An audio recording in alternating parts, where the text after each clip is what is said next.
Alright, so to further understand the topic on work energy theorem, we're going to solve some problems. So I think this is also included in the handouts that you have. So first problem, how much work is needed to accelerate a 35 kilogram object from 5 meters per second to 10 meters per second? So obviously, you're looking for the work. Since we have used work energy theorem, we will no longer be dwelling with work is equal to force times distance because what you're given is the mass and the velocities. So if we're going to solve this, again, as I've mentioned, please indicate first all the given para hindi kayo mahirapan. So again, the mass, where's my pen? Ayan. Mass is 35 kilograms. 35 kilograms. Your initial velocity is 5 meters per second. And the final velocity is 10 meters per second. As pointed already on the problem, from 5 meters per second to 10 meters per second. So initial and then finals, or V1 or V1 and V2. We're going to solve for the work, okay? So yung work natin, gagamitin natin yung work energy theorem, which is just change in kinetic energy, or 1 half mvf squared, or the final velocity, minus 1 half mvi squared. Maliit lang dapat po yung vf and vi because, I mean, the f and the I because para mas main, subscript lang siya to differentiate the two. So, if I'm going to make our lives easier, I'll just be segregating 1 half m kasi siya yung common term. So, vf squared minus vi squared. So, para mas madali lang sa buhay natin yung pag-solve. So, let's indicate the values. You have 35 kilograms multiplied by the final velocity is 10 meters per second squared subtracted by 5 meters per second squared kasi final minus initial. So if you try to input or evaluate this in your calculator, your work will be 1312.5 joules. Okay, so that will be your work done.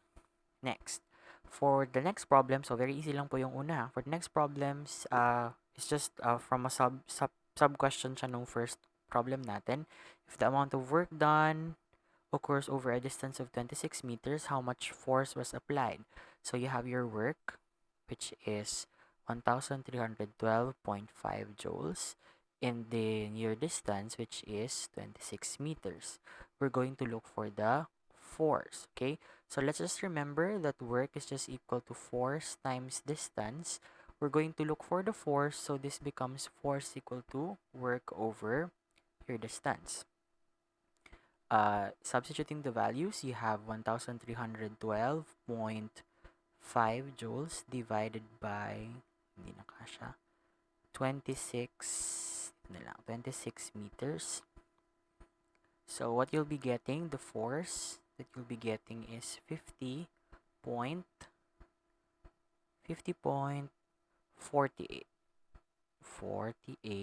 newton. So this will be your force. Okay, so done with the first question. Next question is the acceleration. How do we get the acceleration? From the formula of force, which is as equal to mass times your acceleration. May mass ba tayo? Meron. May force ba tayo? Meron. So solving for the acceleration, you just have to isolate acceleration. So force over mass. Let's have, we have 50.48 newtons divided by the mass is 35 kilograms. The unit will be meter per second squared because it's just kilogram meter per second squared. So cancel yung kilogram, meter per second squared yung tira. You'll be having 1.44 meters per second squared. Okay?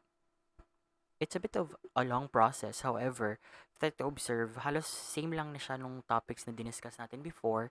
Application lang naman siya. And then, you'll be getting one answer from the first problem. Tapos gagamitin mo yung answer na yon as the new given already for the next problem. So, again, it's very, very easy. Next problem. Next. Ayaw nyo mag-next. Okay, next problem. A woman pushes horizontally a 2 kilogram car with a force of 300 newtons. The cart moves a horizontal distance of 3 meters. What is the final speed of the cart, assuming that it starts from rest? So, before we solve all of these things kasi medyo, ano daw yung problem? Final speed. How do I solve for that one? So, ganun yung questions na pwedeng itanong nyo. So, let's write first all the given para hindi kayo mahirapan. Mass is equivalent to 2 kilograms. The force is equivalent to 300 newtons. The distance is equivalent to 3 meters. What is the final speed? So, VF. And assuming that the car starts from rest. So, the initial velocity, kasi starting from rest, is 0 meter per second. Kasi hindi siya nag-move during that time. So, if we're going to be focusing on the problem, you know that this is just work is equal to change in kinetic energy. Because ito po ay work energy theorem. But, do you already have the work? Wala pa. So, let's solve first for the work para mas maigets kung ano yung mangyayari. So, work, in this case, let's use a different colored pen. Ito na lang. Work is equivalent to force times distance. May force ba tayo? Meron. 300 newtons. May distance ba tayo? Meron. 3 meters. 300 times 3 will give you 900 joules. So, you already have the work done. So, we can already indicate here that work is equal to change in kinetic energy. Ang work natin ay 900 joules. Okay? But, para mas madali tuloy, wait, let me just remove this one. What do you call this? Habain na natin yung formula. Stubborn yung pen natin ngayon. Okay, so work is equivalent to 1/2 mvf squared minus 1/2 mvi squared. So, ang hinahanap natin, if I'm not mistaken, is the final velocity. So, bilugan natin yung hinahanap natin. We're looking for the final velocity. So, if we're going to use our common sense, we have to isolate VF squared. So, yung magiging final answer mo, kasi kailangan mo makancel yung square, meron kang square root sa formula mo. So, before that, let's first look into this one. Sabi dito, the initial velocity is 0 meter per second. So, I'm going to ask you, kung 0 ang ilalagay natin dito, what do you think will happen to this whole value? Obviously, this whole value will be 0 because the initial velocity is 0. So, multiply mo siya by itself and then multiply mo 1/2 times mass, magiging 0 yung answer mo. So, we are only left with this formula. Work is equal to, so mas madali na yung buhay natin. Work, where are you? Ayun. Work is equal to 1/2 mass final velocity squared. So, we're going to isolate 1/2 m to vf squared. So, pwedeng mag-multiply ka by 2 or mag-divide ka na lang ng 1/2 m. Sige, 1/2 m. Kasi yung iba gusto makita yung whole na process. So, 1/2 m, this becomes 2w over m is equivalent to vf squared. How do we remove the squared? Get the roots. So, magiging final formula natin for the final velocity is the square root of 2w or the work divided by the mass. Alright? So, let's input the values now. Let's use a different colored pen ulit. So, this becomes the square root of 2. The work done is 900 joules. And then the mass is 2 kilograms. So, evaluating it in the calculator, you'll be getting 30 meters per second. Paano nalaman na 30 meters per second yung final velocity or yung unit niya? Kasi meters per second naman talaga yung basic unit na gagamitin natin.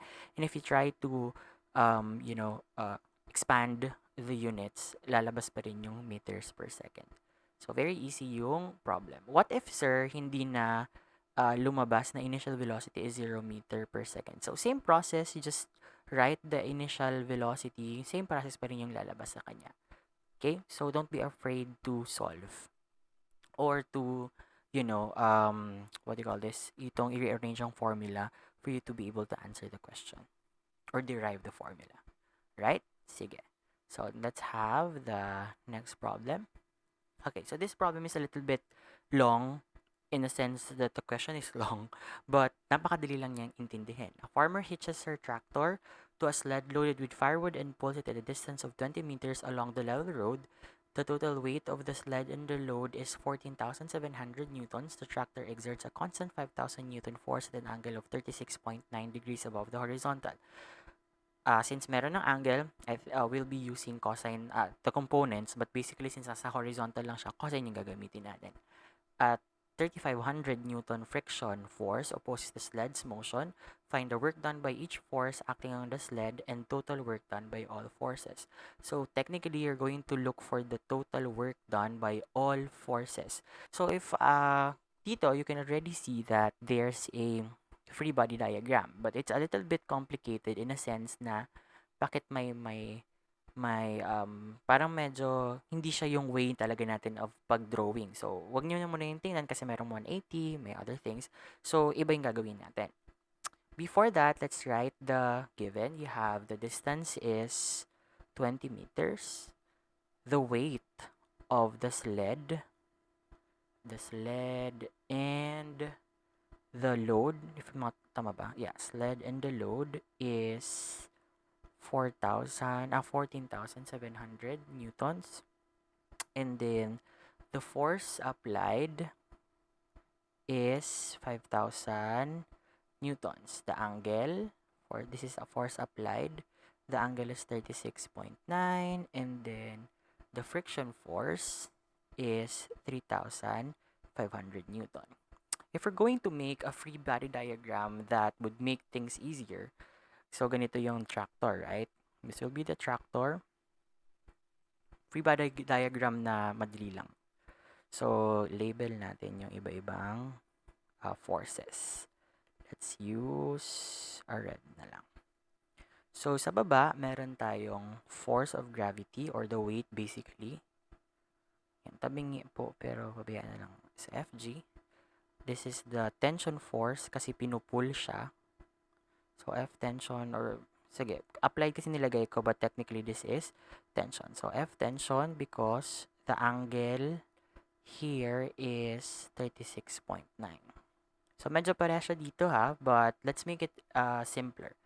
And then, the friction is going to the opposite direction, which is F friction.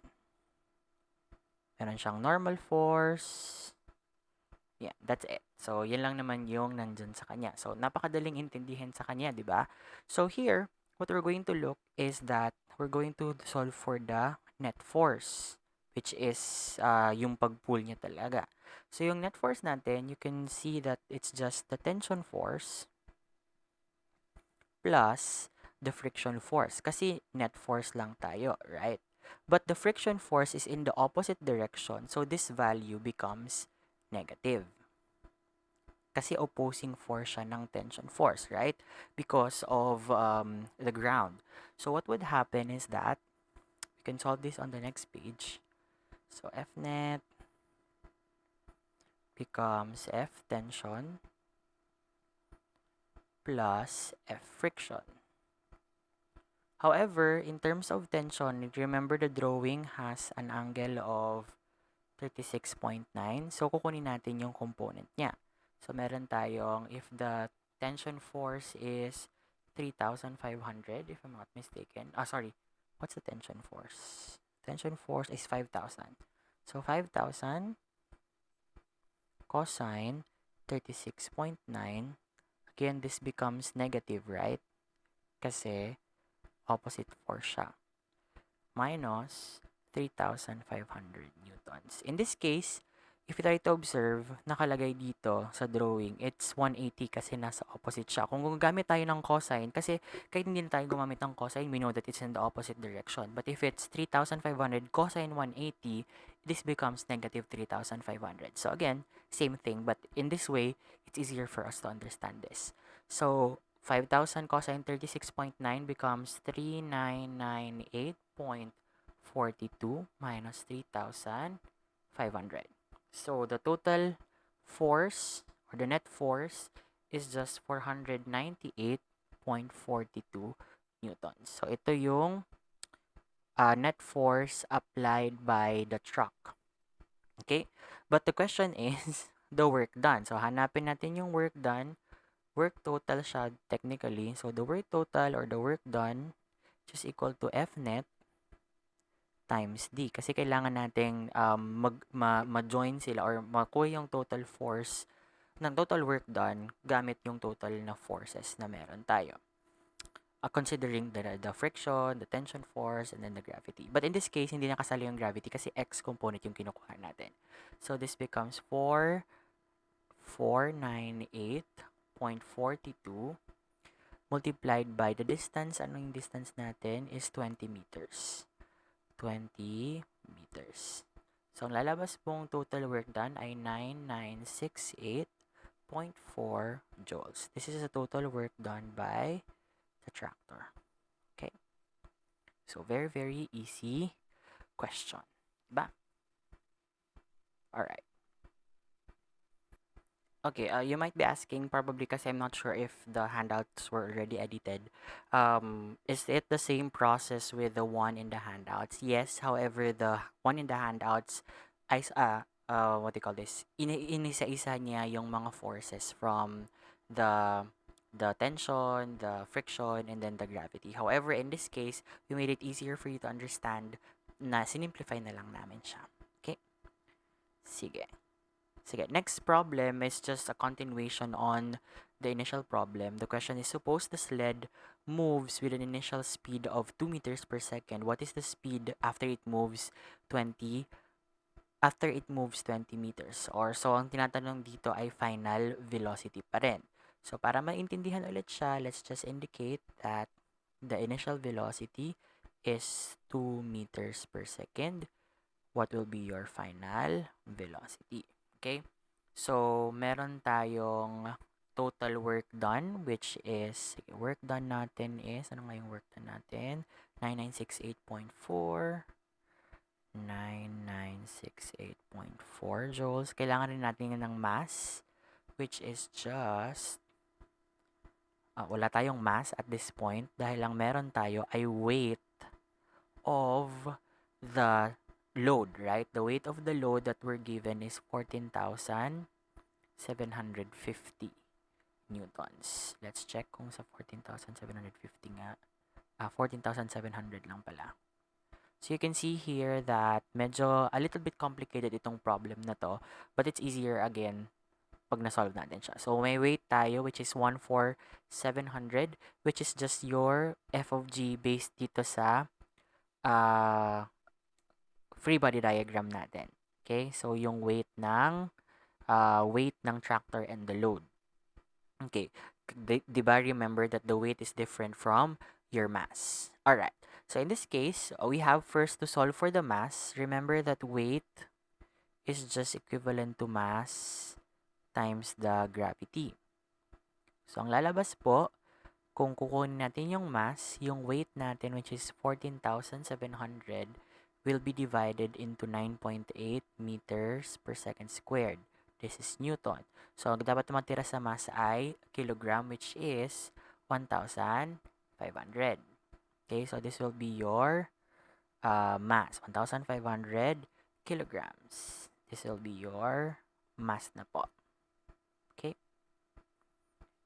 Okay, so going back to the formula that we have, you know that work, gawin muna natin yung derivation of formula. Work is equal to the change in kinetic energy. Sige, para mas maganda siyang tingnan, let's use different colored pen. Ito na lang. Violet. So, work is equivalent to 1/2 mass times Vf squared minus Vi squared. So, hinahanap natin what is the speed after it moves 20 meters. So, yung final speed yung kinukuha natin. So, if we're going to solve for this one, let's just remove first yung 1/2 m para mas madali siya. 1/2 m, then 1/2 m. So, this becomes 2W, right? Yeah, 2W over m is equivalent to Vf squared minus Vi squared. Kasi mawawala na to. So, kailangan natin i-isolate yung Vf squared. So, this becomes Vf squared is equal to 2W over m plus Vi squared. Okay? So, we want to get the roots kasi Vf lang naman yung kinukuha natin. Vf, or the final velocity, is just equal to the square root of, sorry, let me just erase this. Kasi mali yung gawin natin. Ayan. So, the final formula becomes the square root of 2w over m, tama naman pala, plus vi squared. Okay, so this will be your formula. So, let's input the values. Vf is equal to the square root of 2. The work done is 9968.4 joules divided by the mass, which is, the mass is 1,500 kilograms, plus, extend natin to, Vi is, what's the initial? 2 meters per second squared. So the final answer, so the final velocity, which is equivalent to 4.16 meters per second. If I'm not mistaken, kung nasabi na to sa video before, you can also check kung tama yung lalabas sa work. Pwede mong i-substitute yung 1/2 m and then initial and final velocity. It would give you approximately yung 9968.4. Pag hindi, mali yung sinolve mo.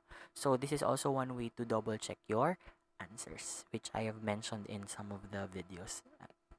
Okay. So that's it for the problem solving. Thank you.